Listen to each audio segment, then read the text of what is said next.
Hi everyone, welcome to botany वाला channel. Botany वाला channel पे आपका बहुत स्वागत है। मैं हूं डॉक्टर शालिनी गुप्ता। आज मैं बात करने वाली हूं मेरे पीएचडी इंटरव्यू एक्सपीरियंसेस के बारे में। जैसा कि हमने एक इंस्टाग्राम पे पोस्ट डाली थी, उसमें मेंशन किया था। मैं बताने वाली हूँ कि मैंने अपने पीएचडी की तैयारी कैसे करी। मैंने एक वीडियो ऑलरेडी शेयर कर रखा है जिसमें मैंने जेआरएफ के बारे में भी बता रखा है कि आप एक मंथ में जेआरएफ की प्रिपरेशन कैसे कर सकते हो। आज के वीडियो में I am going to talk about my PhD interview experiences और मैंने अपने पीआई को कैसे चूज किया था।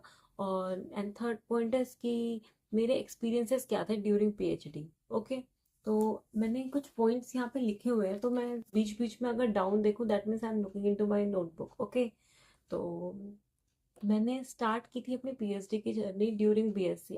आई डिसाइडेड कि अब मुझे पीएचडी करनी है। कब स्टार्ट की थी मैंने, कब सोचा था इस बारे में, बीएससी के टाइम पे। I was inspired with my faculties. okay, I wanted to reach the position of assistant professor or professor, you can say that, but you have to reach step by step ना. So I decided that I want to become an assistant professor. वो कैसे हुआ मैं बताती हूँ आपको। मुझे अपने प्रोफेसर्स को पढ़ाते हुए देख के बहुत मजा आता था। In the way they teach ना, I was so inspired by them. तो मैंने पूछ लिया एक बार उनसे कि मैम, इस पोजीशन या सर इस पोजीशन पे पहुंचने के लिए मुझे क्या करना पड़ेगा। तो दे टोल्ड मी क्लियरली कि you have to do PhD in your own field. So from that moment, I decided that I wanted to do a PhD and become an assistant professor. I am in process of becoming an assistant professor, but yes, I have done my PhD from Jawaharlal Nehru University, wonderful university, beautiful university, I must say. Okay, so now back to the topic. मैंने BSc के second year में मुझे पता था कि मुझे PhD करनी है। ओके, थर्ड ईयर में मैंने प्रिपरेशन स्टार्ट कर दी थी विथ माय एग्जाम्स।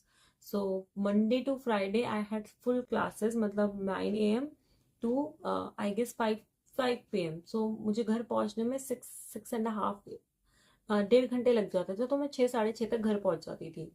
ओके, उसके बाद मैं थोड़ी देर सो वो के और अपना 7:30 से पढ़ने बैठ जाती थी।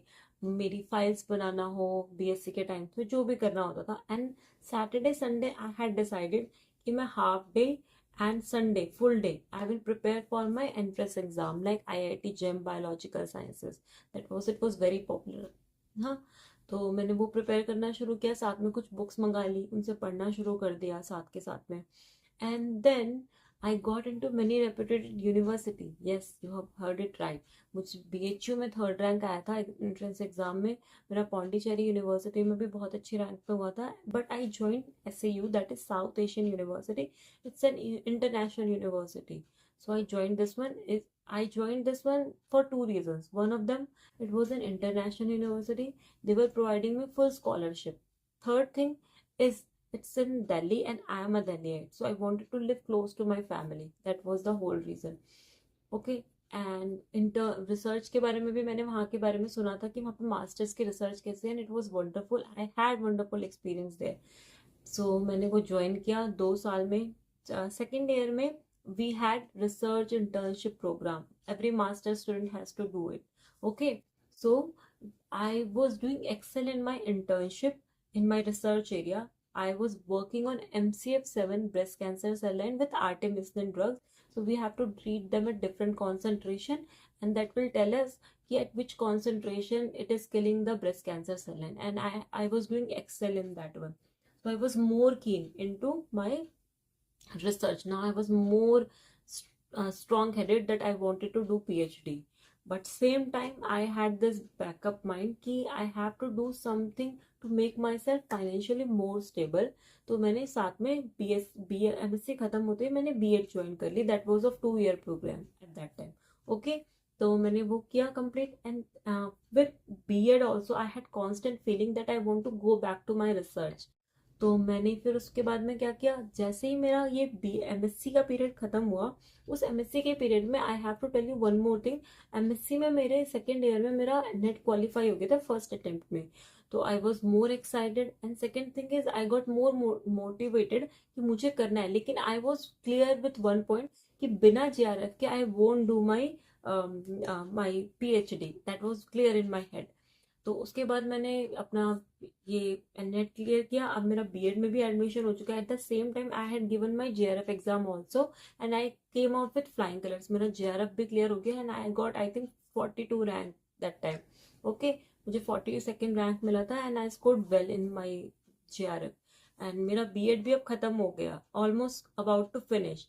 The moment my B.Ed is finished, I got admission into JNU because at that time also I was applying for entrance exams and I had B.Ed also, so I was applying for multiple institute of research. Okay, तो मेरा selection हुआ था इमटेक चंडीगढ़ में and JNU में, और एक दो और थे, अभी मुझे याद नहीं आ रहे, लेकिन एक दो और थे. लेकिन again I choose JNU.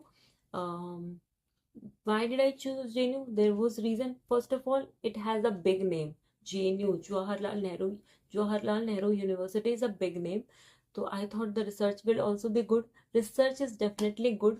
But if someone asks me now, as I am more experienced, कि एक इंस्टीट्यूट ज्वाइन करना चाहिए या एक यूनिवर्सिटी ज्वाइन करनी चाहिए, तो my suggestion will be go for research institute even if it's far from your family. Because अगर अच्छे रिसर्च करनी है तो अच्छी जगह होनी चाहिए. अब what is the difference of university and research institute में? एक बेसिक डिफरेंस तो ये होता है कि यूनिवर्सिटी आपको सारी चीजें देती है लेकिन एक्सेसिबल बहुत कम हो पाता है, और बहुत क्योंकि उनके पास उतनी एक्सेस ही नहीं है चीजों का, उनके पास वो प्रीमियर आप बोल सकते हैं फैसिलिटीज नहीं होती जो एक रिसर्च वाले बच्चे को चाहिए होती.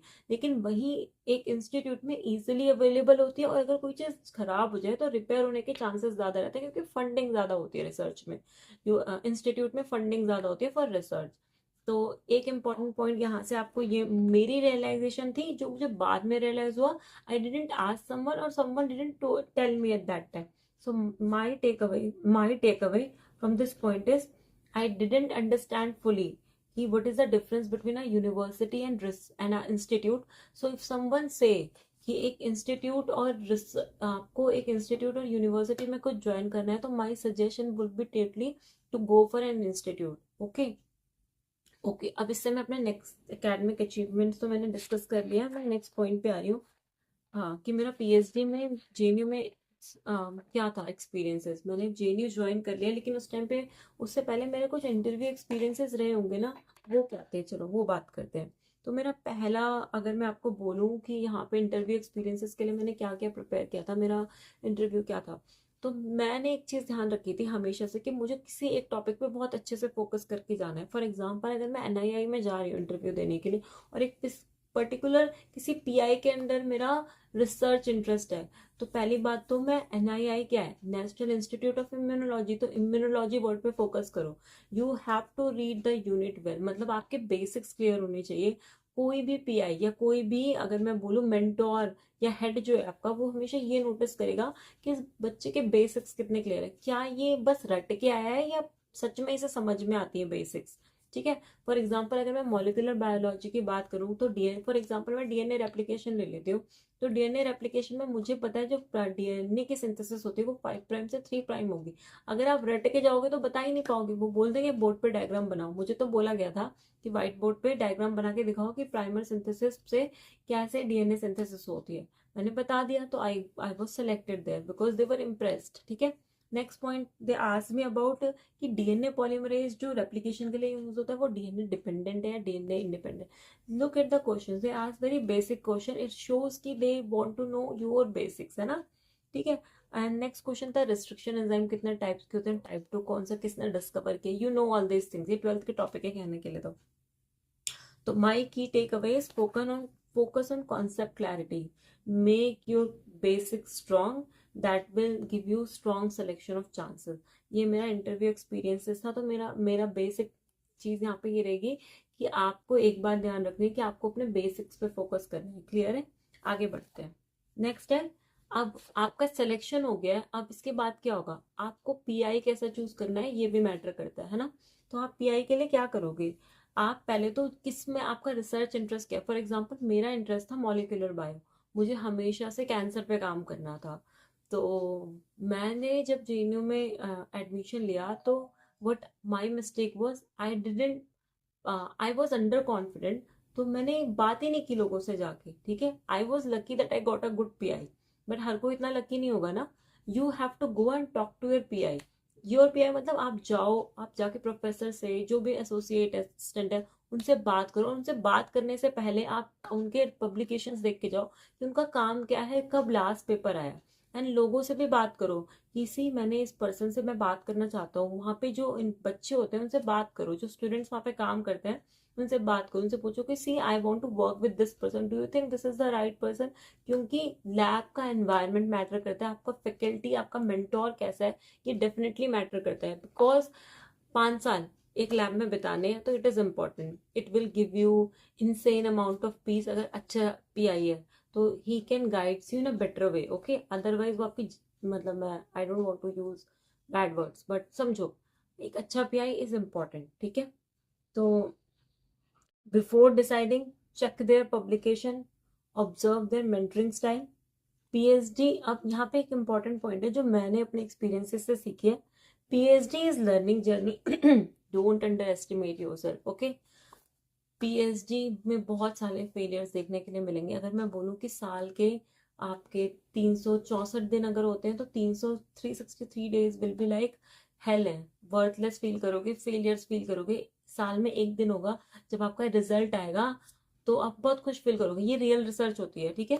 अब कितने भी लकी हो, most of times someone will ask you how is the research going, you will say अरे यार पूछ मत, ठीक है।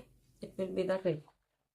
सो रियलिटी चेक क्या मिला मुझे, PhD is not just about passion. इसलिए मैं हमेशा बोलती हूँ बिना जेआरएफ के कभी पीएचडी के लिए मत जाओ। It's about patience, there will be lot of failure, and उसमें कौन हेल्प करेगा, मटेरियलिस्टिक थिंग्स, पैसा मैटर करता है। तो जेआरएफ में बिना पैसों के, पीएचडी में बिना पैसों के मत जाना। मतलब अगर जेआरएफ क्लियर नहीं है तो पहले अपना जेआरएफ क्लियर कर लो किसी, और अगर फिर भी डाउट है, जेआरएफ क्लियर हो गया लेकिन फिर भी डाउट है, तो ज्वाइन समवेयर, ठीक है। किसी भी रिसर्च इंस्टीट्यूट में, किसी भी प्रोजेक्ट में ज्वाइन करके 6 महीने खुद को टेस्ट करो, are you really worth of joining a PhD.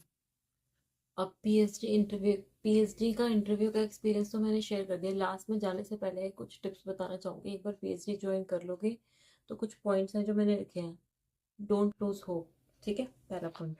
Research tough हो सकती है but you have to stick with it. Don't lose hope, don't lose hope. एक बार जब पीएचडी 5 साल में खत्म होने लगेगी तो you will feel like it is rewarding, ठीक है। Next point, you have to stay consistent, stay patience. जब लगे कि काम नहीं हो रहा है तो go for a walk, okay. Make some good friends who talks about research, who go out with you, okay। That was my wholesome experiences regarding my journey with PhD, and make some good friends। These friends are for lifetime। अगर आपको ये video पसंद आती है तो इस video को like करना, बॉटनी वाला चैनल को सब्सक्राइब करना, and stay tune for more updates, more videos. हम कोशिश करेंगे कि आपके लिए जेआरएफ के रिगार्डिंग और वीडियोस बना के लेके आए। Thank you so much.